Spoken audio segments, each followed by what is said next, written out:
ছুটির দিনের সন্ধ্যায় কি বানাবো তাই চিন্তা করছিলাম আর কাজ করছিলাম। আর আমার বড় ছেলেকে আর ছোট ছেলেকে দুজনকেই জিজ্ঞাসা করলাম যে, "বলো তো বাবা তোমরা কি খাবে?" ওরা না বলতেই পারছিল না। বলে কি, "দাঁড়াও আম্মু চিন্তা করে দেখি।" আবার এই পাশে ছুটির দিনে না আমার দুপুরে রান্না শেষ করতে করতে একটু দেরি হয়ে যায়। কেন যেন ছুটির দিনে কাজ করতে খুব আলসেমি লাগে। আর যার জন্য কাজ করতেও দেরি হয়ে যায়, খাওয়াটাও একটু দেরি করে হয়ে যায়।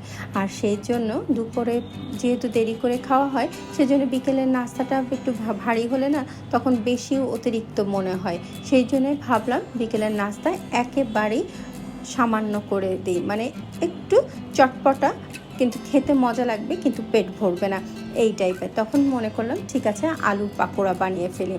আলুর পাকোড়া খেতে না খুব মজা লাগে।